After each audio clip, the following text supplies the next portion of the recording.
O anticristo já está entre nós? Se o anticristo estiver entre nós, nós não sabemos primeiro a sua identidade, não sabemos se ele está na sua fase de um adolescente, de um jovem ou de um adulto. O que se entende é que o anticristo ele é um político. Ele é um político. Se ele é um político, ele tem um viés ideológico. E aí cabe o questionamento, né? Se o anticristo é um homem, ele é um político, ele tem um viés ideológico. Então ele é da direita, vai ser da esquerda, não vai ser. Como que vai ser o governo dele? É uma questão a ser analisada. Mas voltando à questão, se ele já estiver entre nós, ele não assumiu o seu papel. Ele não assumiu a responsabilidade que ele está profeticamente dito que vai acontecer. Então ele estaria encoberto. Que ele é um político, isso já está certo. Já Isso entendemos. está certo. Ele é um político. Quando nós vimos as múltiplas facetas do anticristo descrito na Bíblia. Então, por exemplo, quando você pega no livro de 2 Tessalonicenses, capítulo 2, ele é chamado de o homem do pecado. João, na sua epístola, a primeira epístola de João, vai chamar ele de filho do pecado. Então ele é chamado o homem do pecado, ele é chamado em Tessalonicenses do iníquo, o iníquo. Apocalipse capítulo 13, do verso 1 até o versículo de número 10, quando é chamado de a besta que emerge do mar. Então são duas bestas, um que emerge do mar, outro que emerge da terra. Capítulo 13, verso 1 até o 10 é a besta que emerge do mar. Capítulo 13, verso número 11 em diante é a besta que emerge da terra. São dois líderes conhecidos e reconhecidos a nível global diferente. Do capítulo 13, a besta que emerge do mar é o anticristo. Quando fala essa questão de emerge do mar, seria outra nação? Emerge do mar, você pode pegar a partir... A chave, a hermenêutica, ela diz o seguinte, a Bíblia interpreta a própria Bíblia. O que mar representa? Apocalipse capítulo 17, versículo número 15, é mostrado novamente a besta e a besta que emerge do mar e a besta que emerge da terra. A besta que emerge da terra está com uma outra roupagem. Lá ela é chamada de a grande meretriz, a grande prostituta, no capítulo 17, Sim. apontando para uma falsa religião, que é a mesma besta que emerge da terra, do capítulo 13, verso 11. Então, enquanto que a besta que emerge do mar é o político, a besta que emerge da terra é um líder religioso ou uma falsa religião. Capítulo 17, aparece uma besta vindo das águas e sobre ela sentada a mulher vestida de escarlata. Ali o texto diz, e as muitas águas são povos, tribos, línguas e nações. Então a Bíblia diz que a besta que está vindo das águas e que a mulher que está sentada sobre ela, o texto diz que as muitas águas são povos, tribos, línguas e nações. Então, voltando para Apocalipse 13, a besta que sobe do mar é esse ser político que sobe dentre as nações. Não de uma, mas no meio das nações. Porque nós somos um globo com 5 continentes. Nós temos aí a União Europeia, nós temos aí a Europa, nós temos a Ásia, nós temos o continente africano, nós temos a América dividida em sul, central e norte. Então, vai surgir dentre as nações. Como é mostrado ele com essa figura, esse aspecto de uma besta, aponta para a crueldade, maldade, a terrificidade desse ser. Então observa que em 1 João e 2 Tessalonicenses 2 apresenta ele como filho do pecado e iníquo. Apocalipse capítulo 13 mostra ele como um ser cruel, bárbaro, tirano, no capítulo de número 13.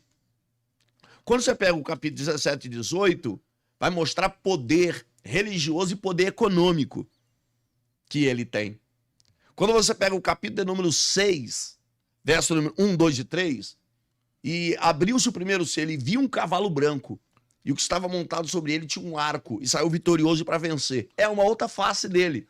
Ali ele é o pacificador, que tenta trazer ordem para o caos. Então é as múltiplas facetas dele. Então, se ele nasceu e está na terra, ele só não se manifestou. Mas a plataforma dele já está toda montada, e o espírito do anticristo, o projeto, o programa dele já está todo aí no nosso meio. A filosofia dele está no nosso meio. Nós vemos constantemente. Quando você olha para o politicamente correto, quando você olha para o movimento feminista, quando você olha para essa cultura woke, quando você olha para a questão do movimento LGBT, o caminho que eles estão tomando, tudo isso que fere a identidade do homem, que é a imagem e semelhança de Deus, está apontando para o discurso do anticristo, o espírito do anticristo. É só nós observarmos que a primeira epístola de João, João diz assim: qualquer que negar que Jesus veio em carne, em sangue, e ainda assim ele era Deus, esse é o anticristo. Desde os dias de João, o espírito do anticristo já atuava por meio dos gnósticos, que começaram a se converter, e os gnósticos criam naquele pensamento dualista dos gregos. Qual era o pensamento? Que a matéria é má e o espírito é bom. Aí esses gnósticos, quando foram se convertendo, tem esse pensamento dualista dos gregos, eles diziam: peraí, como que Jesus pode ser Deus se ele é humano e a matéria é má? Só o espírito é bom. Aí eles negavam que Jesus era Deus, porque para eles a matéria é má. Quando eles fazem essa negação, João, escrevendo a sua primeira epístola, está confrontando os gnósticos. Aí ele diz: qualquer que nega a divindade de Jesus, esse é o anticristo. Hoje você tem as testemunhas de Jeová, que o espírito do anticristo está presente no discurso deles, porque eles negam que Jesus é Deus. E eles colocam Jesus como se fosse o arcanjo Miguel, uma criatura que foi criada, também afirmado pelos adventistas, por alguns adventistas, na suposta rebelião desse ser celestial que tornou-se Satã, ou Satanás. Então eles dizem que Jesus é um ser criado. E toda vez que eu coloco Jesus como criatura, eu coloco em risco a soteriologia, a doutrina da salvação, porque esse sangue de bodes, de animais, de ovelhas, não podia purificar ninguém dos seus pecados, como descrito em Hebreus capítulo 10, verso 1, eram sombra de coisas que haveria de vir. Se essas criaturas não podiam nos purificar, como que Jesus, sendo uma criatura, no caso um anjo é uma criatura, um ser criado, como que a morte de uma criatura poderia me garantir salvação? Poderia me garantir vida eterna? Poderia me garantir o triunfo sobre as potestades e principados, como a Bíblia diz que Jesus triunfou na cruz do Calvário? Não faz sentido. Então o espírito do anticristo está presente no discurso religioso, o espírito do anticristo está presente nas filosofias, que está presente no dia a dia do ser humano, que ataca, vilipendia a identidade de Cristo no ser humano. O espírito do anticristo está presente nos projetos políticos. Ou seja, quando você olha no sentido geopolítico, o mundo está lá.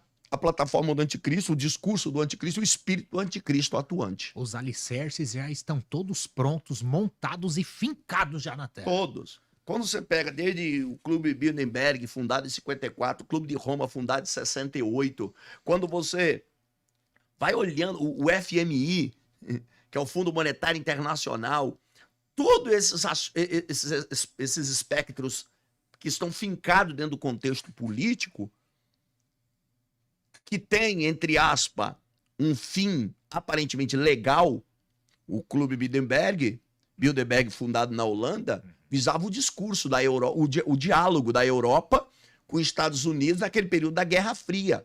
A preocupação deles quando olhavam para a Rússia e para os Estados Unidos tinham acabado de lançar uma bomba nuclear lá no Japão.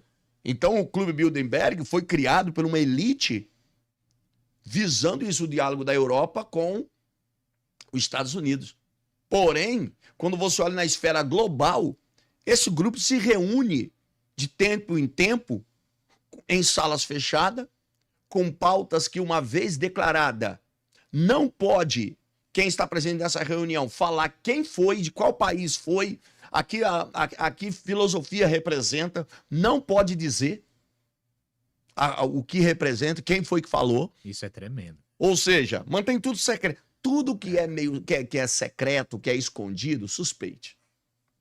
É estranho. Então, eles têm um papel no sentido social, econômico, visando a questão do ecossistema, visando essa questão de cuidar do mundo. Mas tem algo por trás disso daí. E coaduna com o pensamento do anticristo. Por quê? Porque o anticristo ele vai ter do lado dele grandes poderes, gente poderosa. Quando fala que a besta tinha 10 chifres, 10 cabeças, 7 chifres, as cabeças ali são políticos poderosos.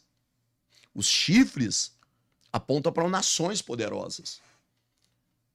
O anticristo, ao contrário do que se pensa, ele não vai governar o mundo. O governo dele não vai ser mundial, vai ser de influência mundial.